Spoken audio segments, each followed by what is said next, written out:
And joining us is the president of Judicial Watch, author, and New York Times bestseller of Clean House. Please welcome Tom Fitton to the program. Joe Concha, Carol Roth in New York. Tom, how are you? Good to be with you. Thanks for having me. So you guys just keep making news left and right as far as just doing the types of digging that I'd love to see more from members of our media, going after stories that may not necessarily be favorable to Democrats in many cases. And today you announced that Los Angeles County has sent notices to as many as 1.5 million inactive voters on its voter rolls.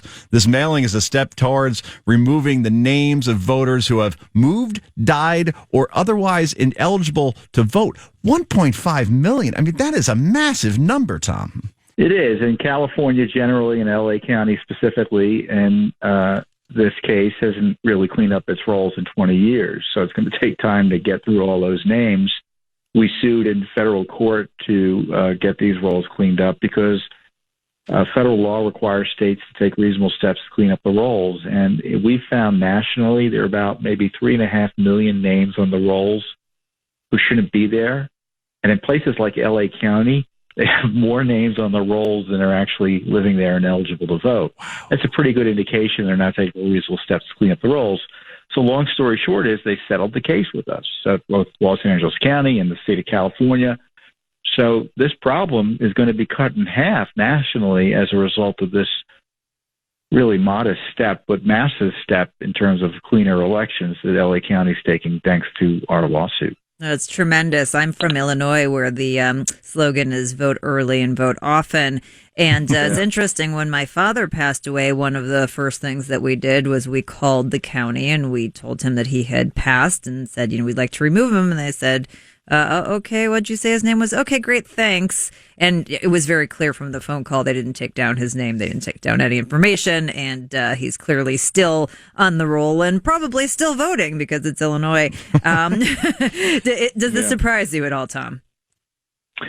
No, it's a problem, and we're kind of whistling past the graveyard in election integrity and security. We just assume everything's on the up and up, and when you've got, for instance, millions of voters who shouldn't be on the rolls, it's obviously an opportunity for fraud.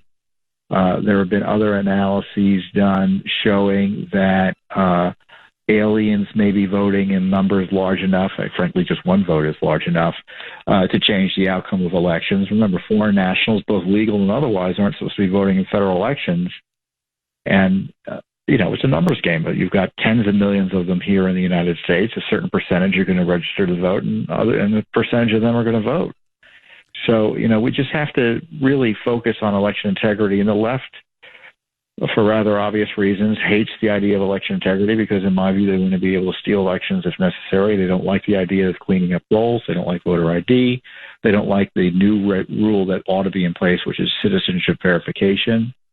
They're trying to undo the Electoral College. It's all part of a piece to really overturn the ability to have free and fair elections. And how do you do that? I mean, especially, if you go into some of these districts, they're run, by a sort of a ragtag crew a couple of years ago in one of the, I think it wasn't necessarily the national election, but some local election. They didn't even ask for identification. They're just handing things out. So, what steps do we need to take other than obviously the one that was taken today? Well, you're talking about voter ID. I think there are only 10 states, last I checked. There may have been one or two that have added new voter ID laws since then that have strong voter ID laws. And there are other states that have voter ID laws that are effectively no bar to voting if you don't have voter ID, meaning, well, we hope you have one. If you don't worry, we'll let you vote anyway. So we need stricter voter ID laws. We need citizenship verification. And, this, to me, is an issue that is straightforward, that ought to be supported by members of both political parties. Yet the left plays the race card outrageously, suggesting that minorities don't want their elections secure. And obviously, I don't believe that. We've got to make sure our elections are clean. We want everyone to vote who's eligible to vote. At odds with having that without, and also trying to maintain the security of that vote. It's a civil rights issue. We don't want votes stolen. Every stolen vote is a civil rights violation. Amen. And we're speaking with Tom Fitton. He is the president of Judicial Watch. What happens next now, Tom, just switching gears here to Christopher Steele and this dossier? It seems like basic logic to me when I keep hearing about Trump and Russia and collusion, or he wants to collude with Russia in 2020 because he said he would take dirt in a stupid hypothetical situation that was presented to him. But this seems pretty simple to me, that Christopher Steele was hired by the DNC and the Clinton campaign to get dirt on Donald Trump. That is opposition research. He is a foreign entity in terms of a former MI6, a British spy in essence, and he gets the information that is played over and over again around P-tapes and otherwise from the Russians. And then that is used in a dossier that goes to a FISA court, then to spy on members of the Trump campaign. That seems so simple to me in terms of there should be heads rolling in some capacity here, and it may happen with the IG's report, but I think some folks are getting impatient. What happens next now? Well, I mean, that's the big question. Is the Attorney General of the United States going to take steps to figure out who was involved in mishandling this dossier? It's one thing to say we have information from the Russians that someone's been compromised, but if you know that information's obviously dishonest and being used for political purposes, the FBI and the DOJ ought not to be using it, certainly shouldn't be presenting it to a court suggesting otherwise.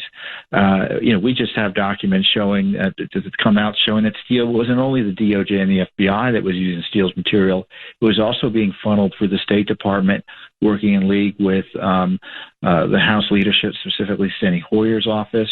We also know that the FBI was also paying Steele in 2016. So you had the Clinton DNC gang paying Steele, you had the FBI paying Steele. Then they cut him off, and the documents we found show that then they used Bruce Orr at DOJ, whose wife worked at Fusion GPS with Christopher Steele, to launder information from Steele into the DOJ and FBI in 2017 after he became president. This is just extraordinary. And so the hyper focus on what President Trump said last week, which was which to me was common sense. He said I'd listen, and if it was something inappropriate, I'd call the FBI. Just is designed to mask the fact you had this massive corruption scandal involving a major political party. The DNC, the party operation for the Democratic Party, was behind this effort to try to destroy Trump, and it just is continuing through the abuses that we're hearing and seeing about at the House of Representatives with the crazy 81 subpoenas targeting Trump world. It's just so disturbing, and every American should be concerned about this sort of thing and concerned that it could happen again in 2020. Tom Fitton, thanks so much for joining us of Judicial Watch. And just one quick personal question. You are jacked. I mean, those biceps, I see you sometimes in the T-shirts, you do these interviews. I'm like, why can't I look like that? Do you work out every day? What's the routine? We want to know the routine. And I'm a happily married man, by the way. I want to make that very clear.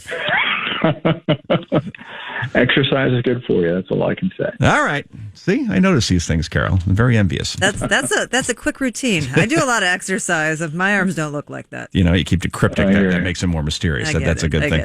Tom, thanks so much for joining us. Please do come back. You're welcome.